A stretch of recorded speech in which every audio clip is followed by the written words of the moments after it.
Olá, hoje vamos falar de um tema que, olha, mexe com muita gente: prosperidade. Mas calma aí, a gente não vai falar daquela prosperidade que se ouve por aí, sabe? A ideia aqui é bem diferente. A gente vai mergulhar fundo nos textos originais da Bíblia para entender o que realmente significava ser próspero naquela época. E para começar, a pergunta que não quer calar.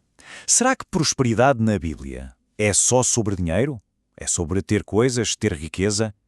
Olha, a resposta pode surpreender, porque a história é bem mais complexa e, sinceramente, muito mais fascinante do que parece. Então, vamos começar por aquilo que a maioria das pessoas pensa que é a prosperidade e que a fonte desta nossa análise chama de uma visão bem distorcida. E olha só essa citação da fonte que a gente usou. É bem direta, né? A prosperidade que é pregada na maioria das religiões é uma prosperidade distorcida, equivocada. Ou seja, essa ideia de que ser próspero é correr atrás de bênçãos materiais a qualquer custo, segundo essa análise, é um engano enorme. Pois é, a narrativa que a gente mais ouve é essa: ter fé leva a ter dinheiro. Simples assim. Só que, quando a gente vai olhar os textos originais de perto, a história muda completamente. O foco sai do bolso e vai para dentro da gente, para aquilo que se constrói internamente. Tá, mas como é que a gente chegou nesse ponto? Por que todo mundo passou a associar prosperidade com dinheiro? A resposta, pasmem, está num problema bem antigo: a tradução dos textos. O problema é que as traduções acabaram sendo muito genéricas.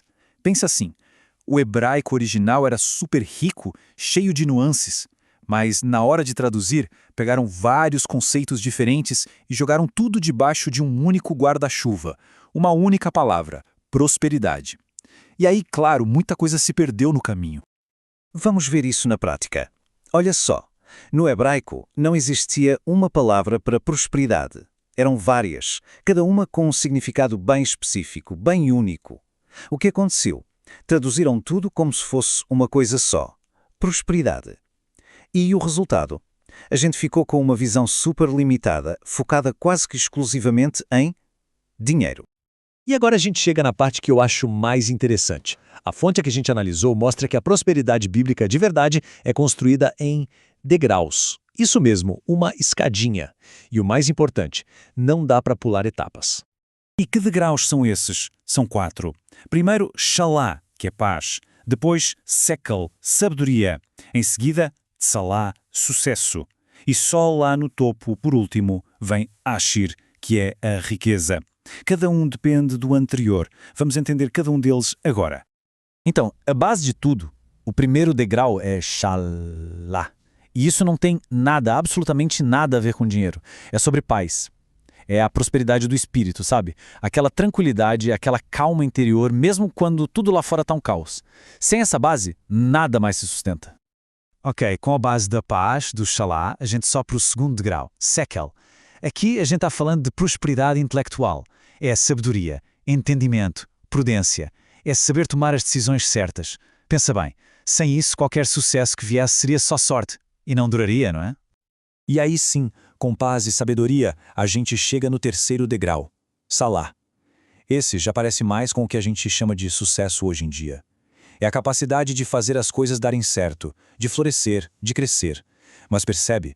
É uma consequência natural de ter paz por dentro e agir com sabedoria. E finalmente a gente chega no último degrau, aquele que ironicamente todo mundo quer que seja o primeiro. E é aqui que a coisa fica séria, porque segundo a nossa fonte, o tom da conversa muda. E muito. Ashir. Essa é a palavra para riqueza material mesmo. Grana, bens, posses. É o topo da escada, o último grau. Mas, e esse é um mas gigante, tem um porém. Pois é, a fonte desta análise aponta que, na Bíblia, quase toda vez que essa palavra Ashir aparece, não é para celebrar, é como um aviso, uma placa de cuidado. É tratada como uma armadilha espiritual, algo que pode tirar do caminho certo. E aqui a gente vê o contraste de forma bem clara. De um lado, o que se prega muito por aí: a riqueza material é uma bênção, um objetivo a ser perseguido. Do outro, o que o contexto bíblico original parece dizer: a riqueza material é uma armadilha espiritual, algo para se ter muito cuidado. E claro, a gente tem que falar daquela passagem super famosa, né? É mais fácil um camelo passar pelo fundo de uma agulha do que um rico entrar no reino de Deus. A imagem parece impossível, certo? Um camelo e uma agulha de costura. Mas e se a gente estiver entendendo a metáfora errado? A pergunta-chave é essa. O que era, de facto, esse tal fundo da agulha? Porque a explicação histórica que a nossa fonte traz é, sinceramente, fascinante e muda tudo. Olha que incrível! Segundo essa interpretação, o fundo da agulha não era uma ferramenta de costura. Era o nome de um portão de verdade, um portãozinho bem estreito nas muralhas de Jerusalém. Era por ali que as pessoas entravam depois que os portões principais fechavam. E para um camelo passar por ali, era preciso tirar toda a carga dele e tudo que não era essencial. A metáfora fica muito mais poderosa, né? Para entrar, é preciso se livrar do excesso de bagagem, dos apegos materiais. E tudo isso nos leva a um ponto final muito importante, que é um convite a pensar com a própria cabeça. Essa citação da nossa fonte é muito forte e resume bem a ideia. Pensar com a cabeça dos outros também é uma prisão.